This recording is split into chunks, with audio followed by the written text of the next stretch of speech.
Bonjour à tous et bienvenue sur cette nouvelle vidéo. Ici je vais essayer de vous présenter ce tracker qui est Volume. Donc, certainement pas mal d'entre vous doivent déjà le connaître, mais pour ceux qui ne le connaissent pas, je pensais que c'était intéressant de le présenter. J'avais déjà fait une vidéo de présentation de CPV Lab avant.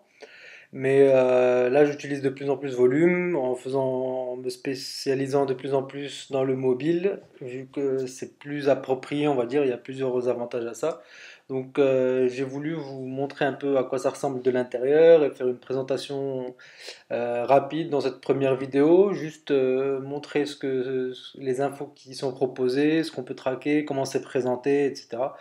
Pour faire simple, en fait, pour pas avoir à flouter des trucs après et tout, ils ont une fonction qui est compte de démo. Ça me permet de vous montrer ce qu'il y a à l'intérieur sans avoir à montrer toutes mes stats.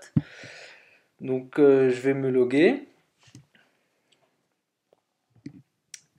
On arrive donc, une fois qu'on se log, on arrive sur ce qu'on appelle le dashboard. Donc là, on peut voir, c'est un peu un résumé de toutes les stats. On voit ici qu'on a nos campagnes principales, donc qui sont classées par profit par défaut, les sources de trafic, les pays, etc. Ce qui est important, qu'il faut regarder, c'est cette ligne en fait qui résume à peu près tout. Donc là, on est sur la journée. Donc on a les visites, les clics, les conversions, revenus, coûts, profit et ROI. Donc ça, c'est les métriques principales quoi, quand on fait du media buy. Donc là, on peut en un seul coup d'œil. Après, on peut changer donc la durée. Si on a envie de voir sur les 3 derniers jours les stats. Donc voilà. Donc ça a aussi l'intérêt. Quand on est sur aujourd'hui, en fait, là, il est un peu tard, donc il n'y avait pas la courbe en entier, mais normalement, ça montre la courbe de la journée. Là, ça montre la courbe sur les 3 derniers jours. Donc pareil, on a plusieurs éléments qu'on peut cocher, décocher. Donc voilà. C'est assez intéressant, juste pour avoir une idée globale. Voilà. Mais sinon, principalement, voilà, le dashboard, ce qui est le plus important ici, c'est vraiment cette ligne-là. Donc on peut voir directement les résultats sur une période donnée. Après, la deuxième table importante, c'est celle-là, c'est les campagnes.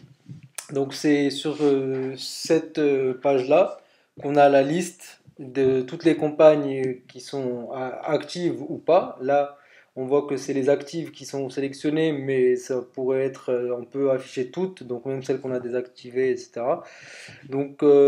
Pareil, comme je vous ai montré pour le graphe, là encore, on a le choix d'enlever quelques colonnes pour rendre ça un peu plus clair. Bon, déjà, campagne URL, je l'enlève tout le temps. Après, on peut enlever CV, CPV et appliquer. Donc déjà, on a un tableau un peu plus clair. Voilà, là, c'est toujours les informations importantes. Bon, bah, c'est le trafic, hein, les conversions, revenus, coûts et profits. On peut remarquer qu'on voit directement quelles campagnes sont profitables et lesquelles perdent de l'argent. Donc je trouve l'interface en elle-même est très claire, la présentation est assez claire, donc on peut directement en un coup d'œil voir ce qui va et ce qui ne va pas. Après, ici, on a tout un tas de petites tables, ça sert à rien de les voir euh, comment dire, d'y aller directement depuis ici, puisque ça va donner les landing pages, par exemple, pour le cas des lenders, ça donnerait les landing pages, je vais vous montrer, de toutes les campagnes mélangées. Donc ça me dit absolument rien, et donc pareil pour tous les autres critères. Ce qu'on fait, c'est que ici, on prend une campagne, on double-clique dessus, et ça nous ouvre une nouvelle tabulation. Et donc là, on a les mêmes tabs ici, mais pour cette campagne en particulier. En supposant qu'on teste deux landing pages, donc on a ici les résultats. On peut voir directement les CTR de chaque landing page, le taux de conversion et surtout, en fait, un élément très important que j'utilise beaucoup, c'est ici, c'est le IPV. Alors le IPV, ça correspond à quoi? Le IPV, c'est Earnings Per View. Donc c'est-à-dire combien on a gagné par affichage de la landing page. Voilà. Donc, en gros, parce qu'ici, on a le earning per click, donc EPC, qui est une métrique assez classique, mais le EPV, c'est une métrique qui prend en compte le CTR. Donc, par exemple, si le CTR est différent, même si, comment dire, même si on génère le même IPC, si la landing page envoie moins de clics, ben le IPV sera moindre. Donc c'est ce chiffre-là qu'on peut comparer avec le prix, le CPC que nous on paye. Parce que en supposant qu'on paye un centime par clic, donc ici il faut que je vois si le IPV est supérieur à un centime ou pas, peu importe le CTR. Car bon, vous savez certainement, il y a des LP qui ont un faible CTR comparé à d'autres, mais qui vont avoir un meilleur taux de conversion. Donc c'est vraiment cette métrique-là qui est super importante. Donc voilà, c'est juste le compte de démo, donc il n'y a pas vraiment une grosse différence entre les chiffres, hein, mais dans la réalité, bon, ben, ça peut varier énormément, et puis surtout dans la réalité, en général, on essaie de tester un peu plus que de landing page. Voilà. Une fois qu'on est bon, toujours en restant donc dans la tabulation de cette campagne, on peut aller voir les offres. Donc là, pareil, on peut voir quelle offre convertit le mieux. Donc normalement, pareil, on peut faire tourner autant d'offres qu'on veut, il y a pas de limitation à ce niveau-là. Et donc encore une fois, bon, bah, on va voir hein, quelle offre a le meilleur taux de conversion et surtout quelle offre génère le meilleur IPV. Voilà. Donc c'est assez classique, hein. Après les countries, donc ici ils ont le pays, État, région et city. Alors city, bon, c'est pas vraiment pour savoir les stats par ville, mais ce qui est intéressant c'est que volume vous propose ces variables-là en tant que token, c'est-à-dire que pas besoin d'installer Max IP, MindMax, je me rappelle même plus comment ça s'appelle, ça fait tellement longtemps que je ne l'ai pas utilisé, grâce à Volume justement. Donc en fait, quand on crée la campagne, je ferai une vidéo plus tard sur ça, on peut passer un token City et donc Volume converti directement, va nous envoyer directement City égale New York ou City égale Paris. Donc on n'a plus besoin de se prendre la tête avec la GeoIP sur les LP, ça simplifie énormément la vie. Donc voilà, donc ça pareil, après ça peut aussi être utile d'un point de vue analytique, hein. Moi personnellement, j'utilise pas trop vu qu'on peut pas vraiment targeter ce genre cet élément-là. Alors le pays généralement, bon là c'est un compte de démo encore une fois, donc on a énormément de pays. Mais généralement, lorsqu'on lance une campagne, c'est un pays bien spécifique. Il peut y en avoir deux ou trois qui se rajoutent à des clics perdus, les validateurs chez la source de trafic, mais généralement c'est seulement celle qu'on a sélectionnée. Alors Affiliate Network, donc là ça regroupe par réseau CPA. Donc pareil, ça nous permet d'avoir, en plus de voir quelles offres fonctionnent le mieux, bon, mais des fois on peut avoir la même offre, mais distribuée sur les différents réseaux CPA. Donc pareil, ça nous permet de voir lesquels convertissent le mieux. Ensuite, alors ISP Carrier, ça pour le mobile, c'est un élément capital. Donc quand on fait, surtout lorsqu'on fait du pin submit. Alors du pin submit, c'est le billing opérateur. J'en ai parlé dans l'article précédent. Donc c'est quand la personne doit s'abonner de façon hebdomadaire sur Orange ou SFR, etc. C'est les abos un peu à 5 euros la semaine. Donc ici, on peut voir par exemple quel opérateur a converti le mieux. Voilà, donc si la source de trafic nous permet, on peut voir directement la donnée ici et puis par exemple couper, je sais pas, je cherche un exemple, bon c'est tout vert là. Par exemple, on va Mol Télécom, bon, ben, on voit que c'est négatif, on va le couper si c'est possible de filtrer comme ça sur la source de trafic, bon ben, on peut l'enlever. Et donc on a vraiment toutes ces informations-là de façon très claire. Je trouve vraiment que la plateforme, enfin la façon de présenter, c'est la plus pratique de toutes, on va dire. Donc voilà. Ensuite, alors après les ISP carrière, on a les device type. Alors ça, tout ça c'est un peu classique, donc l'OS, browser, IP, donc je vais pas m'attarder dessus. Ici, ce qui est intéressant, c'est les device type. Alors c'est donc le type de device, hein. Donc ça va être mobile, desktop ou tablette. Bon, encore une fois, là c'est un élément qu'on essaye de sélectionner sur la source de trafic, hein, de cibler à part. Donc généralement si c'est possible, bon, ouais, je cible que du mobile ou que de la tablette ou que du desktop, même si j'ai tendance à mélanger mobile et tablette en général, mais au moins ici, je peux voir rapidement ce qui marche le mieux. Par exemple, si j'ai une campagne et que j'ai laissé par défaut mobile et tablette, et que je vois qu'il y a vraiment tablette qui marche pas du tout, bon, ben, je peux retourner et couper. Voilà. Et ouais, bien sûr, enfin, volume est très très précis. C'est enfin, c'est l'un des trackers les plus précis à ce niveau-là que j'ai trouvé.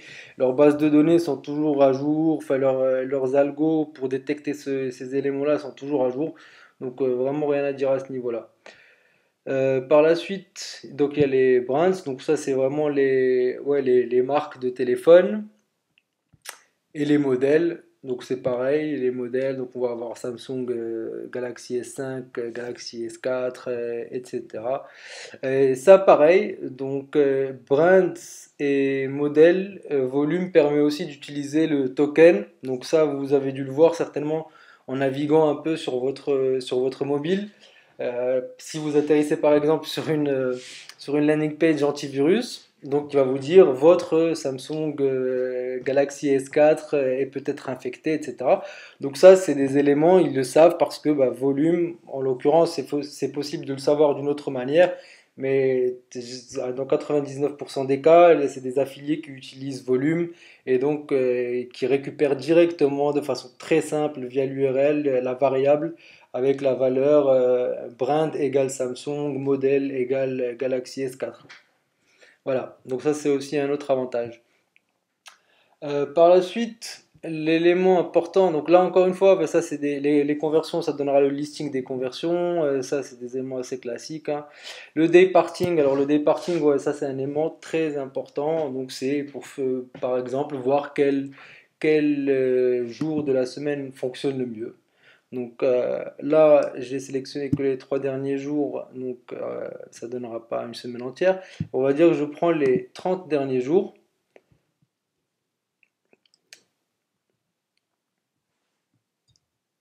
Et là, donc voilà, ça va me dire, bon, vous remarquerez, c'est organisé par visite. Donc ce que je vais faire, c'est que je vais voir ici. Donc là, si je veux organiser par la semaine, donc bon, Monday, lundi, mardi, mercredi, jeudi, vendredi, samedi, dimanche. Et sinon, ben, si je veux organiser par IPv, là encore une fois, c'est un compte de démo, donc les valeurs sont assez proches. Mais dans la réalité, bon, bah, ça donnerait que voilà, mercredi, c'est la journée qui convertit le mieux, après c'est vendredi, après c'est lundi, etc. Donc c'est un élément qui nous permet aussi d'améliorer le ciblage et d'optimiser notre ROI en évitant d'acheter du trafic les jours où ça convertit moins bien. Par exemple, s'il y a vraiment une journée qui est particulièrement catastrophique, bon, bah, si c'est pas ne pas acheter le trafic, mais au moins baisser les CPC. Et on couple ça donc avec l'élément, bah, les heures de la journée. Voilà. Donc les heures de la journée, ça, on peut le reclasser comme ça.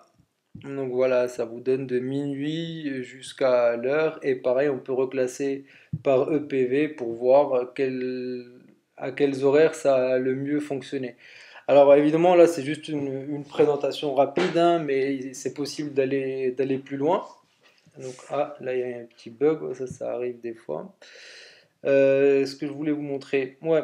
Alors voilà, si on voit, on retourne dans Day of Week, on va dire que donc voilà dimanche, non c'était pas dimanche qui convertissait le mieux. Hop là. Ouais, si.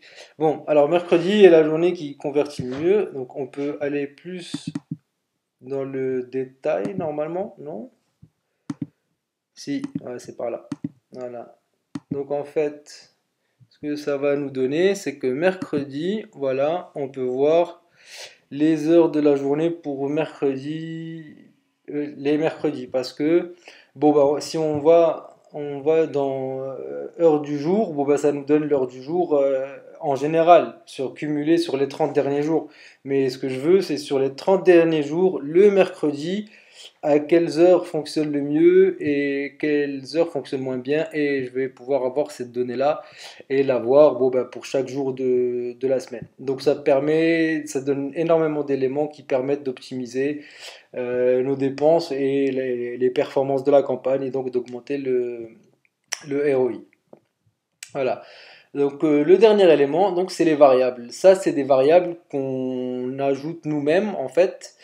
Lorsqu'on crée la campagne, on rajoute des tokens qui sont parfois fournis par les sources de trafic. Donc par exemple, si vous achetez du trafic, je ne sais pas, sur Exoclick, il y a une variable qui vont vous donner un token que vous pouvez mettre dans l'URL.